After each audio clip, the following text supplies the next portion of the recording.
Okay, so just a note, I am recording this and it will be uploaded shortly. Well, welcome everybody. I am Danielle. Most of you, well, all of you here know me right now. I'm Danielle and I am excited and I am so thrilled to be bringing to you tonight Thomas. I met him, was it November, December? I can't December, I think. December. I met him in December, and he I resonate with who he is and how he approaches things. Very systematic, very engineer minded. So there's like a system to his thing, and I thrive off systems. And I know that he has a busy lifestyle at home. He loves his family well, and he loves his job, both of his jobs, very well. One thing that I am interested in is this whole plug and play idea for his eating. So he comes from a long line of obesity and obesity related diseases in his family as well. And so, of course, I relate to that. And then also the fact that he is able to take the stage, fighting and defying all the odds that come with the obesity and everything. And he's able to take the stage. He's able to maneuver and still hit his numbers, hitting high protein. And I'm assuming whatever his macronutrients breakdowns are, he's able to do that in a way that's not like arduous and creating a whole system. He creates a whole system instead of making this arduous, like, oh gosh, I have to start planning the whole week week ahead and everything like that. So with that said, I'm going to hand it over to Thomas and let him just talk. Thanks for that intro, Danielle. It's pretty makes it sound much more glorious than I would probably say about myself, right? But I appreciate that. If you want to go to the next slide, intro. Kind of go through just high level what we're going to talk about. Sorry, I got a dog. All right. Messing with me. We'll go over a little bit about myself, which you kind of covered some of that already. Ooh, sorry. We'll go over the basics of a balanced meal. What does that look like?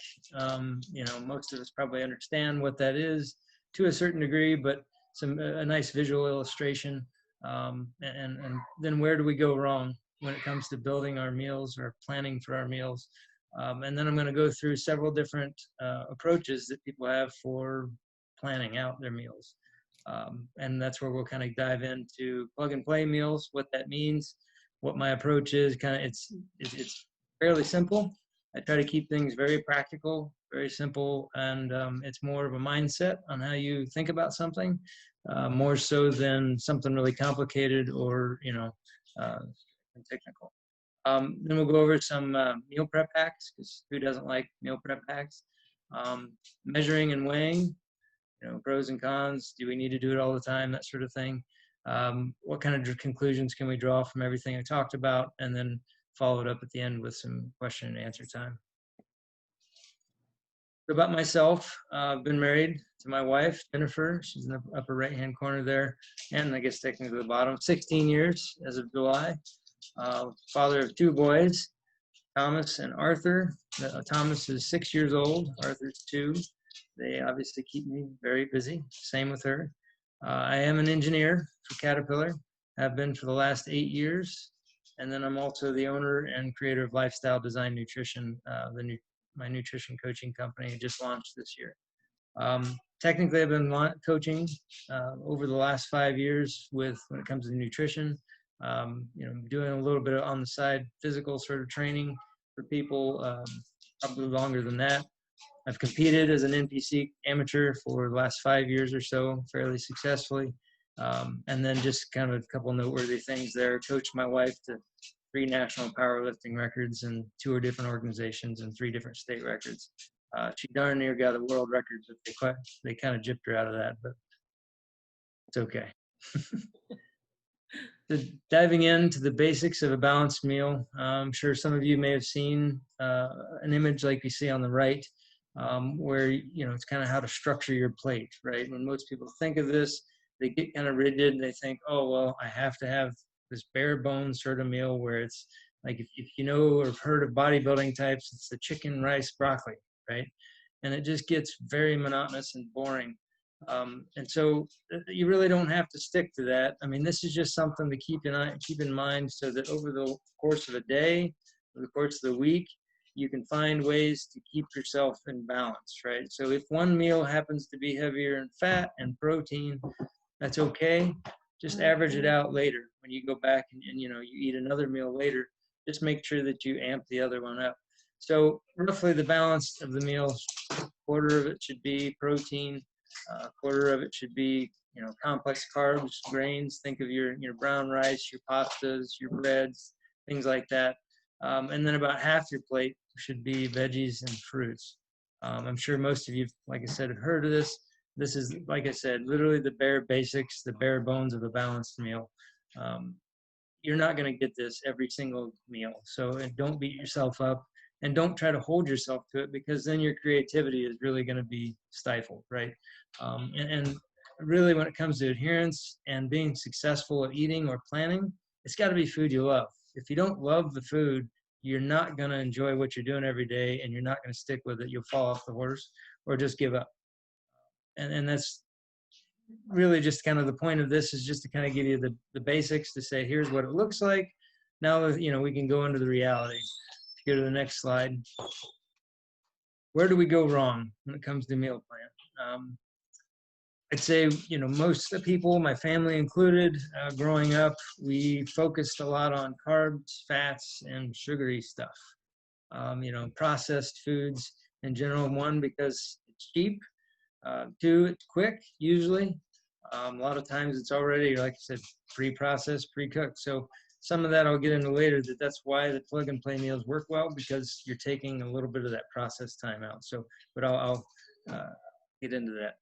There's little to no protein in the foods that you're going to get that are processed like that. And that's the most thermogenic macronutrient. So basically, I think every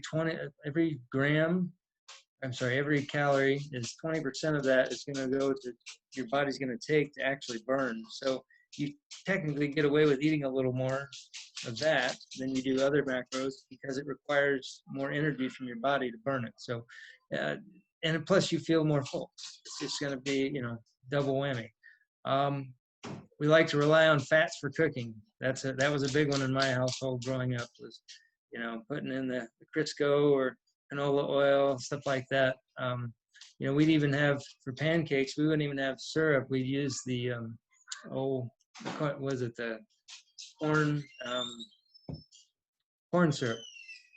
So, it was just like straight out of the bottle corn syrup, just straight sugar. And I even put sugar in my spaghetti, which was kind of strange. It's kind of weird, right? But that would be a lot of people's primary source of their flavor, is the fats and the sugars that they put into their food. And really, you lose a lot, like your taste buds kind of, like they lose the sense for real food. If you take that away for a while, food starts to taste amazing, like it really should have in the beginning. If you go to a steakhouse, I've heard the saying, right? Don't ruin a steak with steak sauce, right? Well, there's good steaks, there's bad steaks. But if you've ever had a really good steak, you don't need to use steak sauce on it. And all that is, it's going to be a lot of sodium anyway. And it just kind of blurs everything together.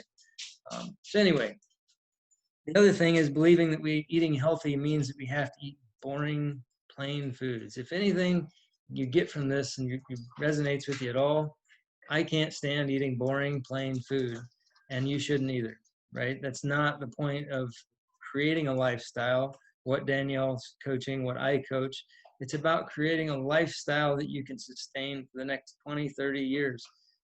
If it's boring and you don't like it, there's no way you're sticking with it. And then we don't give ourselves much time for planning or preparing. And this doesn't mean that you have to, meticulously plan it out, lay out a meal plan for every single day. It's not like, that's not what I mean, but just like understanding the bare bones of what it is you'd like to eat, and making sure you have some of those materials, those foods on hand, so that you don't have to resort to the quickest thing that you can find on the shelf at home, or, going and picking something up on the way home, right? If you already have food somewhat cooked or prepared and it takes little to no time to get it thrown together, you're going to be more apt to actually go home and throw it together and eat it, right? Versus going and stopping at McDonald's or wherever, right? So as my first coach always told me, fail to plan, plan to fail. And it truly, it does boil down to that. If you don't plan at all, you're going to fail. So some of these planning approaches, they may not be, if you asked other people, they may not be named this, but I kind of went by, some basics of what I would look at when it comes to different approaches. So recipe-driven meals. To me, what this means is something like your grandma had, your mom had. It's a very set, in stone. This is what you have to put in. It's strict, has specific components. Granted, it's a proven, good tasting food, but you really kind of, if you stick into a recipe, a lot of times you feel obligated to stick to the recipe. Some people I know, they get creative and like to change it, but then there are people that are like, I don't know if I trust what I'm going to change if it's still going to taste good, right? So, and a lot of times they're meant more for taste and oriented toward taste rather than for health. Doesn't mean you can't have them on occasion, just you have to do it in moderation. Then you get to like meal prep services. These, yeah, obviously very quick.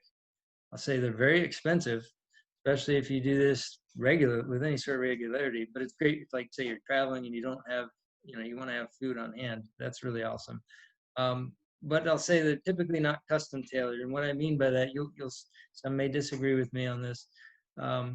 They'll custom tailor the quantities to you, but they're not going to swap in and out a lot of things without adding a bunch of extra cost. Or, what they like to do is very, like I talk about down below, bare bones, cook, because they're trying to cook for the masses. They're trying to create a bunch of meals. They kind of have a set of certain foods that they bought through the week or whatever to be able to make 100 meals, 200 meals to sell. So a lot of times they are that chicken, brown rice, and broccoli, or salmon, asparagus, and brown rice, right? I mean, it's very basic. So it's really not, in my opinion, going to be really tasty. I mean, if you're in a short, you don't have a lot of time, great, but it's not ideal. Family meals. This is another one where people get hung up, where you need to make, like, I'm thinking like casseroles, big quantity stuff, big macaroni dishes, and all that stuff, or for like parties or family gatherings. It's really tough to track these things. And it's hard to know what you're averaging, how to average it out, right? Especially because they're usually tied into that recipe-driven meal. It's something pulled from a recipe that's pulled together. And so you kind of know the basics of it, but how much did you actually get? And is it going to be based off the base food basics of a balanced meal? Probably not. It's going to be skewed one way or the other. So that's where awareness has to be developed when it comes to eating that type of food. And then we get to the bare bones. That's what we've talked about a few times. These are very basic foods. They're easy to customize, right? You can easily pull things in and out. So that's great. If you don't like brown rice, put couscous or quinoa or something like that. But they're not typically very satisfying for the long haul. And most people can't stick to it. Just like a very strict meal plan, a bare bones diet really doesn't satisfy. And then when it comes to plug and play, this is what I kind of specialize, or like to think I specialize in, is easy to swap. It's adjustable. You can swap foods in and out really easy, adapt to different tastes. What is your preferences? And it does require, this is a bit of a drawback, but if you plan it right, forethought, you're cooking food in bulk, right? You kind of have food ready on the go. It's already pre-cooked. You can throw it together and make what you want to make. If you go to the next slide, we'll dig into plug and play meals and what I mean by this. So really what your approach should be, and I coach all my clients to do this, is to operate off the KISS method. Keep it simple, stupid method. Basically, envision that meal that's your favorite. For me, personally, that's like, I love Mexican dishes. I like taco salads and burritos and wraps and all things like that, right? So I have that dish in my mind. So then what do? Is I break it down into the basic components that are required. What are those things required to make said dish? Usually it's going to be, your meat, your veggies, your carb of some sort, right? And the only thing that's varying is going to be, what are you wrapping it in? What are you putting it on? Where are you putting it in? And then your seasonings are going to change based off the taste. So that's where I say next, you need to consider the rules of a balanced diet. So you know what the basic components are, you know what the balanced diet should look like. Um, Basically make those foods, keep larger quantities of them.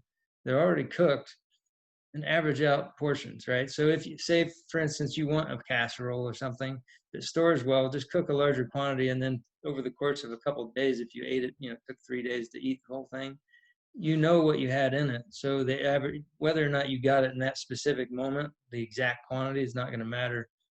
Over the course of the 3 days, it'll average out. But what I tell my clients to do when it comes to making that specific special meal that you're going to look for every day and you looking forward to eat, look for simple, healthy swaps. There's always something, whether you're in any of those other planning methods, whether it's a recipe, family meal, whatever, there's always a way to tweak it to the healthier side, to readjust the balance. But you have to be aware of what that healthy balance needs to be. So look for leaner meats, right? This can be something as simple as, like, if it calls for ground beef, switch for some lean ground turkey or ground chicken or something like that. I've even personally done tilapia. It's a somewhat flavorless fish, so you can season it to make it taste however you like, but it's a lot leaner than that saturated fat you're going to get from the ground beef. Fat-free cheese. That's something I love cheese. I don't know about you, but everybody I know loves cheese. My wife, she she would base her life around it if she could. So finding that Kraft makes a fat-free cheese is phenomenal. We've used that in a lot of our meals because now you're just getting protein. Um, Usually this one's a personal favorite of mine because I like the Mexican dishes, right? Greek yogurt instead of sour cream. The texture is the same, the taste is the same, but I'm not getting all that fat. I'm getting more protein than I am fat. So it's just a very simple no-brainer for me. My mom, on the other hand, it's just a personal preference thing, but she can notice a difference in the texture. She doesn't quite like that taste. But I'd say 99% of people that I've suggested to try it, they've not noticed a single difference. And it's just a perfect swap. You can do that also with baking. You can swap that in. I know there are certain dishes and things that call for sour cream. Things like swapping applesauce in for baking cookies and things like that instead of the sugar and all that, sugar and flour. That's an easy swap to do. Cook with olive oil. That's a healthy omega-3 fat. Or simply an olive oil spray versus the canolas, the Criscos, the butters, things like that. It'll add just as much flavor. Maybe adjust it a little bit compared to what you're used to if you're used to cooking with those other oils, but it's going to be a lot better for your overall health because it brings that inflammation down and balances out your omega-6s with your omega-3s. I'd say steer clear of most pre-made mixes. One, because you don't really know what's in them. And what quantities are in them. And a lot of times it's pre-made and put on the shelf because it has a lot of things in it that are meant to stay and keep it decent and good for months on end, right? The food I like to eat and what I recommend my clients to eat isn't likely going to last more than a week or two, right? If you're trying to put it in the fridge, if you freeze it, it'll last longer, but your body wasn't meant to be eating all that stuff that's meant to, just sit on a shelf for years and years on end. Measure your sauces. That's a big thing where hidden calories creep in. But you can pretty much pick any sauce you want, but measuring it makes a huge difference, right? A lot of times in the past, I would just, ketchup or barbecue sauce, whatever. And I've gotten into the habit of just measuring it out a little bit. And that makes a huge difference on the amount of sugar I'm taking in, the amount of calories, because sometimes, like say a salad, that's the majority of the source of the fat. It's all coming from that dressing. And there are much healthier options, right? I found a few good brands like Skinny Girl. It's like 10 calories and it's got gobs of flavor.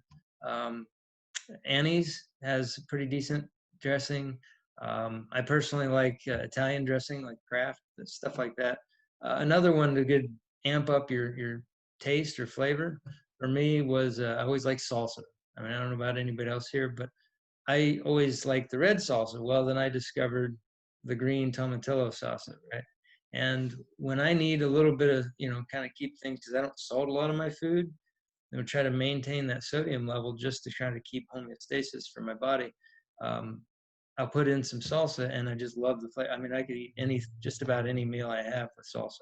I'm just weird like that, but I know that's going to be personal for everybody. And then finally, just apply your seasoning to suit your taste, right? So if you're trying to make a Mexican dish, you're trying to make Italian dish or American dishes, right? They're all going to be seasoned differently. There's no reason why you can't pick any of those different, different seasonings, apply it to that healthier food.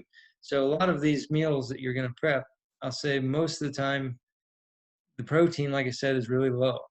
So that's the first thing. I bump it up. So for myself, if you know what your goal is, your target, which Danielle and myself as coaches, we give our clients targets. I'll understand kind of the breakdown of what that means. You might have to do a little digging or research, plug in a few things in an app to figure out, oh, 3 ounces of meat means this, or whatever, how many grams of protein. But I know for myself, personally, I eat about 6 meals a day. And so I need about roughly 3 ounces of meat in every meal. Now, like I said, it doesn't have to be 3 ounces in every single meal. I can skew that if I want to eat a little more in my lunch or my dinner or whatever. But knowing that you can balance out your meals. And this type of approach, like I've got listed below, you can do it with just about anything. It's pastas, chili, soups, salads, burgers, wraps, cultural dishes. It's literally anything, right? You take that recipe, you can adapt it to anything like this and just shift it more toward a balanced approach. And so it's more plug and play, meaning you can pull things in and out. That's kind of the approach. And then getting into the meal prep hacks, when it comes to your proteins, this is a big one for a lot of people because it takes probably the most time of all these things to cook, right? And so a lot of people don't think they have a lot of time to do this. You can cook your chicken, your steak, your fish, whatever it is, in large quantities. Whether you're wanting to make burgers, right? You want to have turkey burgers for a few days. Make enough turkey burgers to last you a few days. Put them in a Ziploc bag. Season them a little bit the way you want them, right? So you don't have to do all the seasoning later. Bag them up, put them in the fridge. Anything extra, like for myself, I'll cook 20 pounds, 15 pounds of chicken all at once because I don't want to have to spend an hour or two every week cooking. I'll load up the grill, cover the whole thing, cook it up, and then basically take what I would use in, say, the next 3 or 4 days, put it in a Ziploc, throw it in the bottom of the fridge, and then take the rest and throw it in the freezer. And then as I get close to the end of that bag, I just pull the next bag out, and I've got pre-made chicken already there. Or I got pre-made turkey burgers, or I got pre-made fish, or whatever, right? I mean, the fish, you have to be a little careful of how much you keep out because it can go pretty quick, right? But by doing that, now you're planning ahead so that on your, like say you're on your way home from work or whatever, you've got food at home ready to go that you can literally take out. If you have a food scale or one of these pictures should show you about measuring coming up, you can estimate it, throw it in your meal, and start cooking it the way you like to the rest of the stuff. So it's pretty easy this way because now you can literally plug in all of your protein. When it comes to the carbs, very similar approach with the starches. This is like your rices, your couscous, your quinoa, any of those things you need to boil, the grains and things. Where there is a bit of a hack that you can use where we like to use some like wax paper or parchment paper, not wax paper, I'm sorry, in say a cookie sheet, right? Throw that in the freezer once you've put out all your cooked rice onto it and let it just get cold enough that you can still break it up. You don't want to freeze it fully because then it gets to be hard to break up. Then you can throw it in a bag in the freezer, and now you've got all this frozen rice, and you can make gobs of it and dish that out for a couple weeks, honestly. So you've only cooked it one time. Yeah, you spend a little time to do it, but now you don't have to cook it every single time. You just go and dish it out, weigh it out, whatever, right? And it still tastes basically the same because you're going to add the seasonings later. When it comes to noodles, this one, it's not quite like the rice and other starches because they tend to be, they need to be fresher or whatever and wet. So I like to store them in the Tupperware and just a little bit of water. That seems to keep them fresher for a few days. So say I want to make spaghetti or a chili with some noodles in it, I can make those and have maybe 2 or 3 days worth before it'll go bad. Um, and then for noodles, you can swap them in for, instead of like flour-based noodles, like vegetable noodles, things like that. And you're just there again, improving it, readjusting that balance. With veggies, this is the one that literally is, you kind of have to restock every week, because I like to keep as most veggies I can that are fresh. However, there are certain ones that obviously you can get frozen. I have no problem with that. It just depends on what you want, right? I tend to do like bell pepper and green beans, asparagus, things like that that are easily frozen. Um, Keep a bunch of it in the freezer, and then I just cut it open, weigh it out, throw it in whatever I'm making. And then just, or if you're gonna make your lunch and throw it in a Tupperware, the next day it's thawed out. By the time you get to work, you can pop it in the microwave or whatever, and it's good to go. I will say, if you're gonna use something fresh like asparagus, one trick or a hack in order to keep it fresh longer is to get a little jar like you do with the flowers, and put water in the bottom of it, set it in there, and it'll keep it fresh a lot longer. I'm sure there's a few others, like, if you really want to do it, broccoli, but who has the room for all that, right? That's why asparagus are easy to store and much easier to do like that. With fats, I really keep things pretty basic. Most of my foods, it's like a slight modifier or adder. I don't particularly have to target fats a lot because I tend to eat a lot of protein. But I stick to the basics: the eggs, adding almond butter, peanut butter, olive oil, cheese. Um, you know, just trying to keep. You can do that's even some fish, right? So it's like salmon has some really good fats in it. You're getting both the double whammy of the protein and your fats. But basically, trying to keep the unprocessed things out.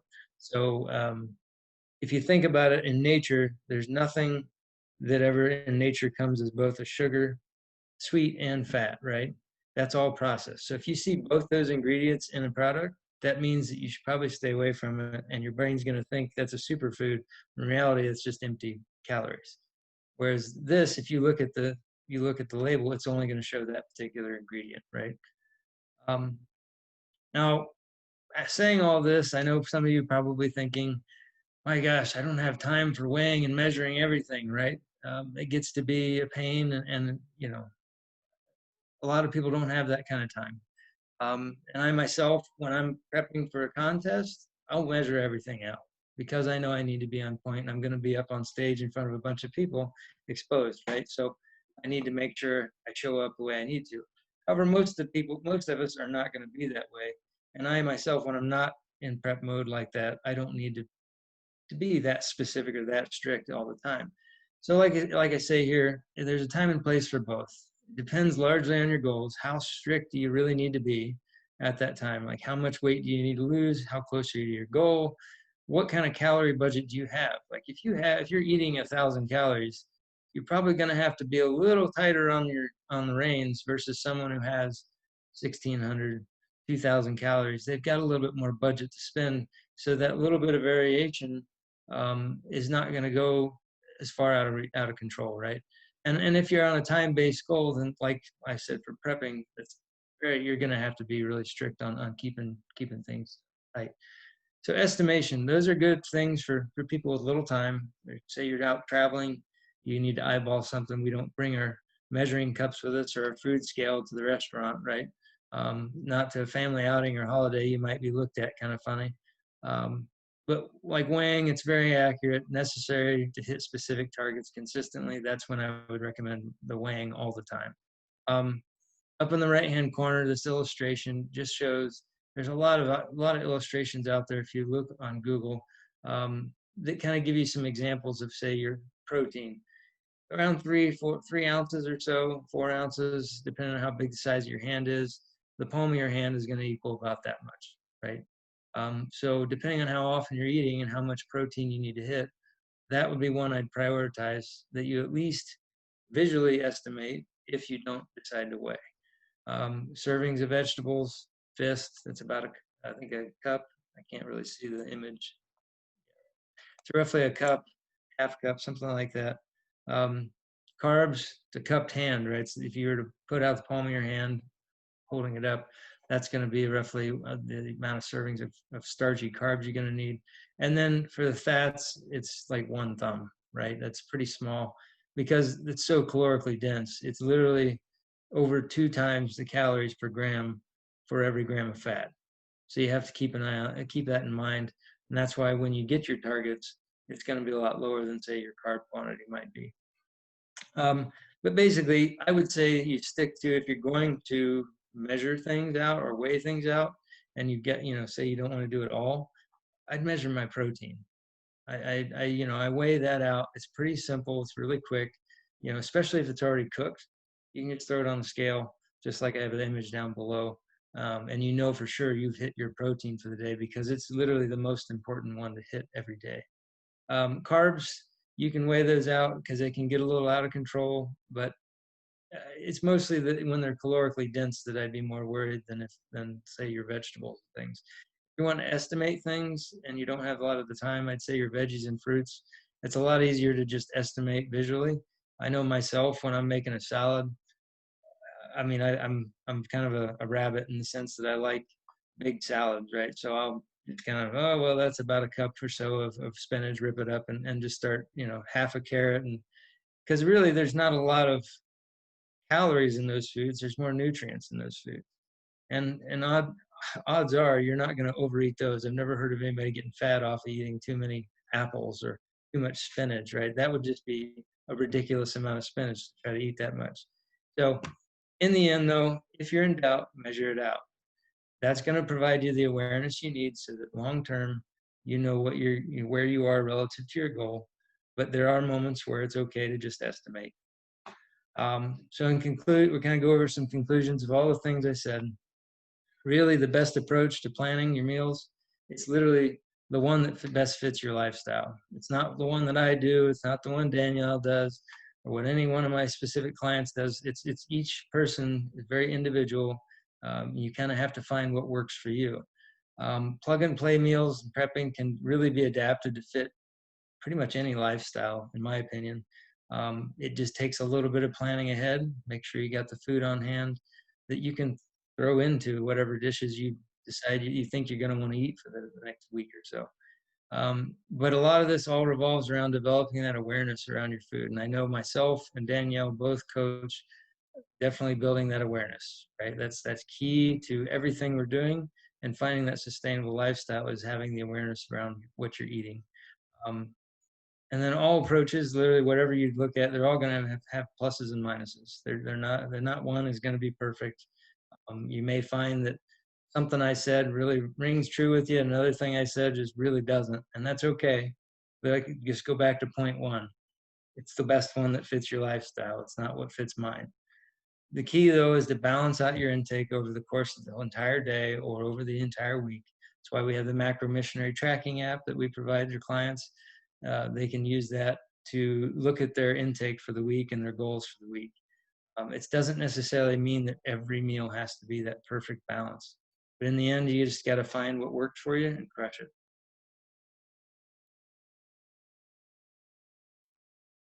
Now we'll move on to the question and answer time. I have a question. Oh, go ahead. Sure. Oh, go ahead. I joined a little late, so you might have covered this. Okay. One thing I've been wondering about with the macro counting is, how do you count the fats that you cook with? So like I cook with all cast iron pans, so I always have to add some fat so it doesn't stick. So I just wanted, do I count like that whole tablespoon of butter I put in there, or is it half? Kind of, how do you do that? My approach has always been to kind of count the whole thing because I look at it as a bit of a conservative approach. Okay. Figure it's better to, overestimate how much I'm taking in versus underestimating it, because especially with fats, because they're so calorically dense. So Okay. I know you're not going to get it all. I guess if you have stuff left over, you can drip out or pour out. Yeah. And I guess technically you could say maybe half of what you just put in is stuck to your food. That's my personal approach anyway. Okay. Yeah, that's my opinion. I do the same thing too. I actually invested in some nice pans they're made in Italy or something, and they're like Bertolli is like that pasta.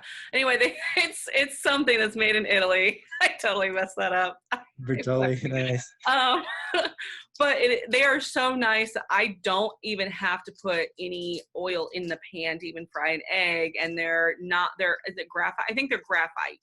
They're not like non-stick pans or whatever, and I really like them a lot.